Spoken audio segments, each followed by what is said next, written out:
চট্টগ্রামের পতেঙ্গায় লরি উল্টে ৩ জন আহত হয়েছেন। এই ঘটনায় পানিতে পড়ে এক শিশু নিখোঁজ রয়েছে। তাকে উদ্ধারের চেষ্টা চালাচ্ছে ফায়ার সার্ভিস। এই মুহূর্তে সেখানে আছেন আমাদের সহকর্মী হোসাইন জিয়াদ, তার সাথে যুক্ত হচ্ছে। জিয়াদ, জানাবেন যে কিভাবে এই দুর্ঘটনা ঘটলো, শিশুটির পরিচয় জানা গেছে কিনা?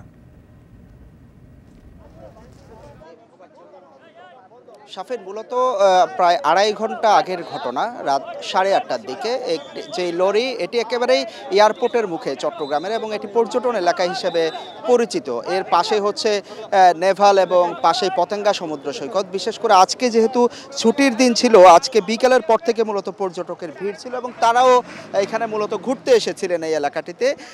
এর যেই লরি, বড় লরি, সেটি হয়তো এখানে আশেপাশে যেহেতু কিছু কন্টেইনার টার্মিনাল রয়েছে এবং এখান দিয়ে চট্টগ্রাম বন্দর হতে পণ্য আনা নেওয়া হয় এখানকার আউটার রিং রোড হয়ে, সেই বড় একটি খালি ট্রলি মূলত আসছিল এই রোড ধরে, এবং এখান থেকে প্রায় ৮ কিলোমিটার দূরে এই লরিটি একটি রিকশাকে মেরে দেয়। এরপর জনতা যখন চিৎকার করে তখন এই লরিটি তার গতি বাড়িয়ে দেয়। এর একটু আগেই কিন্তু একটি মোড়, সেই মোড় পার হওয়ার সময় মূলত নিয়ন্ত্রণ হারিয়ে সড়কের ঠিক পাশেই এই পুকুরটি, বাটারফ্লাই পার্ক, একটি পার্কের পুকুর এটি বা লেকের মতো, সেই লেকে এসে পড়ে। এবং আমরা স্থানীয় প্রত্যক্ষদর্শী যারা রয়েছেন, ফায়ার সার্ভিস কর্মকর্তা, সবার সাথে কথা হয়েছে। তারা বলছিলেন যে যারা আহত হয়েছেন এবং যে শিশুটি নিখোঁজ আছে সবাই একই পরিবারের, এবং তারা রাস্তার পাশে মূলত ফুটপাত ধরে হাঁটছিলেন এবং ফুটপাত ধরে নেভাল এলাকায় হাঁটার সময় লরিটি পেছন দিক থেকে তাদেরকে ধাক্কা দেয় এবং সবাই এই পুকুরে পানিতে এসে পড়েন। এই অবস্থায় মূলত এখানে যারা স্থানীয় মানুষজন ছিলেন তারাই এসে মূলত উদ্ধার কাজটি শুরু করেন,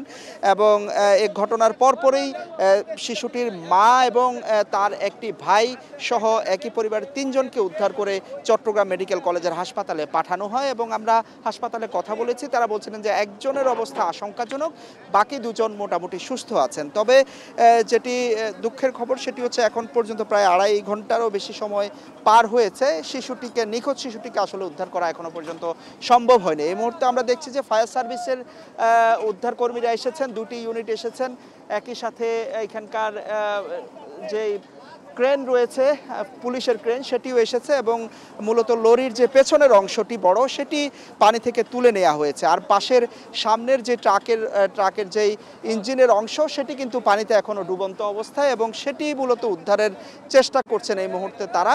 অনেকে ধারণা করছে যে এই ইঞ্জিনের নিচে হয়তো যে নিখোঁজ শিশুটির কথা বলা হচ্ছে, সেই শিশুটি হয়তো চাপা পড়েছে এই ইঞ্জিনের নিচে। ফলে আশেপাশে আমরা দেখতে পাচ্ছি যে অসংখ্য স্থানীয় মানুষ, পুকুরটি খুব একটা গভীর নয়, ফায়ার সার্ভিস কর্মকর্তারা বলছেন যে কোমর সমান বা তার একটু বুক সমান পানি আসলে এই জায়গায়।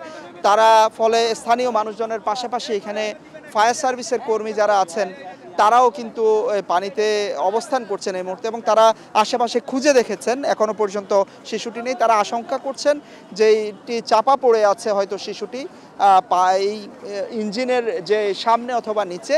সুতরাং এই মুহূর্তে আসলে সবাই মিলে ইঞ্জিনটি তোলার চেষ্টা করছে। আমরা দেখছি যে ক্রেন লাগানোর চেষ্টা হচ্ছে এই মুহূর্তে ইঞ্জিনটিতে, এবং টেনে মূলত এখান থেকে তোলা হবে। এর পরপরই এখন নিরাপত্তাজনিত কারণে আসলে ফায়ার সার্ভিস এবং অন্যান্য স্থানীয় মানুষজন কিছুটা দূরত্বে অবস্থান করছেন, যারা ডুব দিয়ে আসলে শিশুটিকে খোঁজার চেষ্টা করছেন। তারা মূলত এই ইঞ্জিনটি ওঠার পরেই শিশুটিকে খোঁজার কাজ শেষ হবে। আর একটু বলি, তাদের পরিচয়ের কথা জিজ্ঞেস করছিলেন। শিশুটির নাম নাজমুস সাকিব বলে তার একজন আত্মীয়ের কাছ থেকে আমরা নিশ্চিত হয়েছি।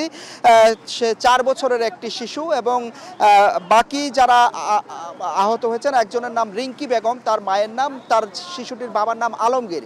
তাদের বাড়ি খুলনায়, তারা এখানে স্থানীয় নাজিরপাড়ায় একটি ভাড়া ঘরে থাকতেন, এবং চট্টগ্রাম ইপিজেডে মূলত তার বাবা এবং মা শ্রমিক হিসেবে কাজ করেন। মূলত আহতদেরকে এখন চট্টগ্রাম মেডিকেল কলেজ হাসপাতালে নেওয়া হয়েছে। এখন শিশুটি উদ্ধারের জন্য মূল চেষ্টা আসলে করা হবে। শাফিন, চট্টগ্রামের পতেঙ্গায় লরি দুর্ঘটনায় 3 জন আহত ও নিখোঁজ রয়েছে এক শিশু। উদ্ধার কাজের বিস্তারিত জানাচ্ছিলেন সহকর্মী হোসাইন জিয়াদ।